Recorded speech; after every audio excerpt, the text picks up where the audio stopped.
Welcome to this guide on how to retrieve ghost gear from the ocean.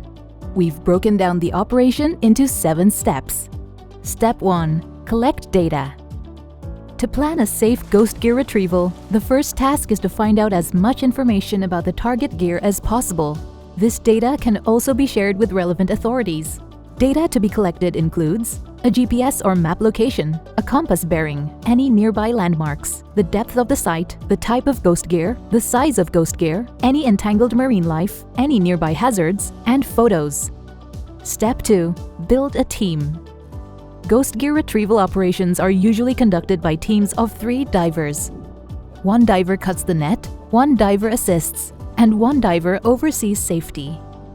Everyone participating should have the following skills and experience: more than 50 dives logged, great buoyancy skills, an understanding of how to use lift bags underwater, and knowledge of the Greenfin's best environmental practice for divers.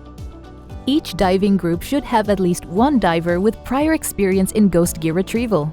Also take extra people on the boat. They can help to lift the retrieved ghost gear from the water. Step 3. Prepare tools. A ghost gear retrieval team needs these tools: diving gear, cutting tools such as scissors, knives, and shears, lift bags, gloves, rope, GPS device, mesh bags, and a boat that can carry the retrieved nets. Step 4. Safety. The safety of the dive team and the marine environment are the most important considerations of any dive operation. Divers should never take undue risks, and team safety is always the paramount concern. Make sure you plan a safe operation and brief all divers about potential hazards and how to avoid environmental damage. Here are some safety tips to be aware of.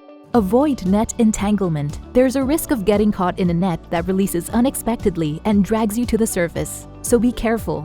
Stay close to your buddies as it can get murky and visibility can degrade during the operation. Retrieval of nets can be chaotic and people can get lost, so keep to the dive plan. Be aware of your air consumption. Working underwater can be strenuous. Stay clear of dangers such as corals and venomous marine life. Be aware of any water currents. Stick to the time frame and do not stay longer. And always do a head count at the end of the operation. Step 5. Planning and briefing. Aside from safety, divers also need to be briefed on other aspects of the operation, including the dive plan and action plans, identification of teams and buddy groups, task allocation, such as who will do the cutting, who will do the data collection, and who will oversee the group's safety. Remind divers to not damage marine life, to maintain neutral buoyancy, and to leave sections of the net that have become too overgrown. Also identify any nets and traps that are used by local fishing communities so divers do not accidentally remove or damage them. Step 6. Retrieval. Now the operation begins. Divers should stick to their dive plan, which will depend on the size of the ghost gear. If the gear is small, a diver can cut it from the area closest to the seabed without using lift bags. However, if the ghost gear is large, attaching lift bags is useful. When attaching lift bags, ensure the bags are evenly distributed around the gear. Once inflated, the bags will cause the net to rise, which makes cutting the net from the seabed easier. A net can be cut into smaller pieces and removed piece by piece if needed. If any part of the net comes apart, place it into a mesh bag. Remember, all divers should keep their body away from the ghost gear and coral reef at all times. Only their hands should be near the net. If there are any marine creatures caught in the net, make sure to safely release them. Once the ghost gear is free and brought to the surface, team members on the boat can lift it from the water. Step 7. Post-retrieval. Before leaving the site, do a head count to confirm all divers have returned.